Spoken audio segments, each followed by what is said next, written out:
Imagine for a second the darkest, most unforgiving stretches of the ocean. Across these incredibly volatile waters sail massive vessels carrying the literal lifeblood of our modern world. Our fuel, our food, all of our technology. But here's the thing.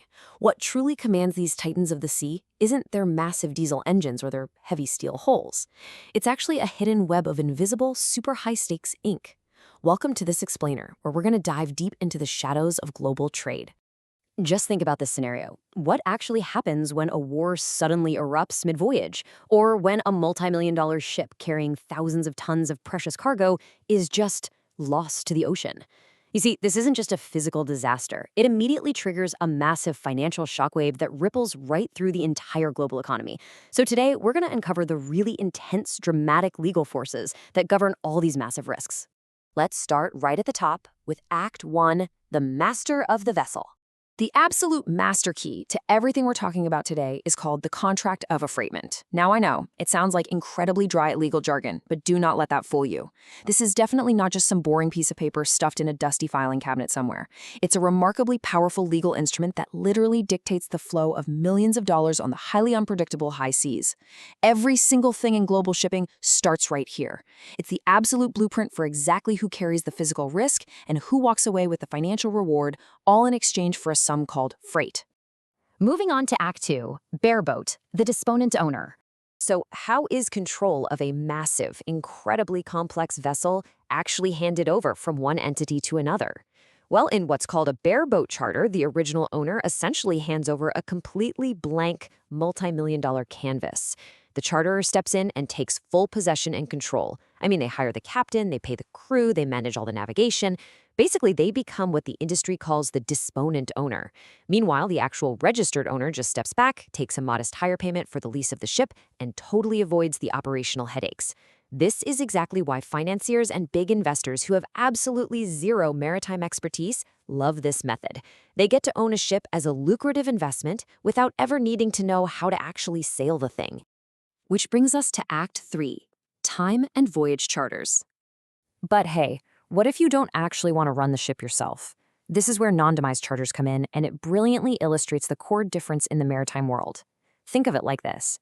It's exactly the difference between renting a bare-bones car where you have to do all the driving, fill the gas, and handle the maintenance yourself, that's your demise charter, versus hiring a fully staffed, super high-end chauffeur service, where the owner handles the vehicle, the navigation, and the driver. That right there is the non-demise charter. And within those non-demise charters, we have two main players you need to know about: voyage charters and time charters. The crucial thing to understand here is how the financial risk shifts between the two. With a voyage charter, you're paying for a very specific journey. Basically, move my cargo from port A to port B, and you pay per ton. In this case, the owner eats the cost of any operational delays. But with a time charter, you're hiring that ship for a set period, paying a daily rate. You are paying for the ticking clock of time itself. So if there are any delays, it's the charterer who is burning through their own money. Okay, moving right along to Act 4, the ticking clock of demurrage. Because in this industry, time is quite literally money. Think about what happens when a massive, fully loaded ship arrives at its destination, only to find the port completely congested and it's forced to just wait out in the water. Well, it triggers a highly tense legal countdown. First, the vessel must officially become an arrived ship at the agreed-upon place. Second, the master has to issue a notice of readiness, legally declaring, hey, the ship is completely empty and ready to be loaded or ready to be discharged.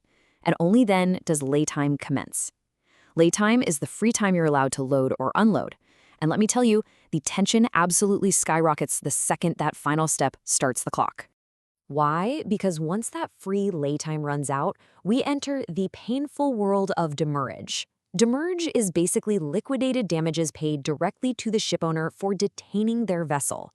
Every single delayed minute bleeds money.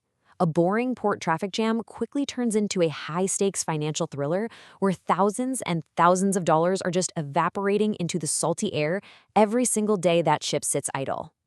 And to really ground this drama in reality, check out this striking observation from an English court. A stagnant ship is a massive financial liability. Even when it's not moving, the crew still needs to be paid, the insurance is still running, the massive machinery still requires constant maintenance. The owner is just bleeding cash, while that ship goes absolutely nowhere, which is exactly why demurrage rates are so aggressively enforced. Let's shift gears for Act 5, Outdated Rules and Ancient Clauses. This is where things get kind of crazy. We are talking about an industry dealing with multi-million-dollar, state-of-the-art diesel ships equipped with GPS navigation and digital logistics. So you'd probably assume the contracts running them are equally modern, right? Well, no. The sheer absurdity of how this industry actually operates behind the scenes is kind of mind-blowing. The standard forms that essentially dictate global trade today, like the Bow Time or the massively popular New York Produce Exchange, or NYPE form, they were not written last week. They were born in 1909 and 1913. The very paper threads holding our ultra-modern, hyper-connected global trade network together were literally woven over a century ago. And as you can probably guess, this leads to some truly hilarious legal headaches. Just look at this quote from the Court of Appeal in England. You have these modern judges sitting there presiding over disputes regarding modern, oil-fueled, motor-driven ships, and they are forced to legally interpret the words grates and stopes. Why?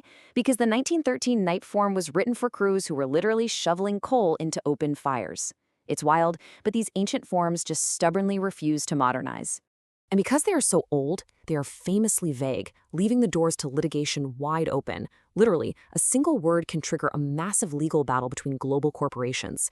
If a contract says the ship can steam about a certain number of knots in good weather, well, what exactly is good weather? Is it a slight breeze or a dead calm? Or take the difference between weather permitting, which means weather actually physically stopped the work, versus a weather working day, which is entirely determined by the weather itself, regardless of your actual working plans. Absolute fortunes are won and lost every day arguing over these archaic phrases. And finally, Act 6, Frustration on the High Seas. Because honestly, legal squabbles over the weather pale in comparison to what happens when the absolute worst-case scenario occurs mid-voyage, when the dark waters truly turn against you. In contract law, there is a serious concept called frustration. Now, this isn't just getting annoyed because a deal went bad. This is when a catastrophic event completely shatters the contract of affreightment. We are talking about the total destruction of the vessel at sea. We're talking about supervening war, sudden blockades, or governments suddenly stepping in and requisitioning the ship for military use. These are the nightmare events that leave cargo and vast fortunes trapped in war zones or sitting at the bottom of the ocean. But escaping these contracts? It is incredibly difficult. You cannot just invoke frustration because you made a bad deal. The event must completely destroy the fundamental root of the contract. It has to be utterly unforeseen by both parties, and neither party can be at fault. Simply facing commercial hardship, which is just a fancy way of saying you are suddenly losing a massive amount of money, does not justify frustration. The situation must be truly apocalyptic to sever these century-old legal bonds, which ultimately leaves us with a pretty profound reality to consider. The next time you look at the imported goods sitting in your home, or you pump fuel into your car, think about the truly perilous journey they took to get to you. How much of our highly advanced modern world rests entirely upon these incredibly fragile, undeniably ancient threads of paper, drafted over a century ago and tested every single day against the unforgiving forces of the high seas.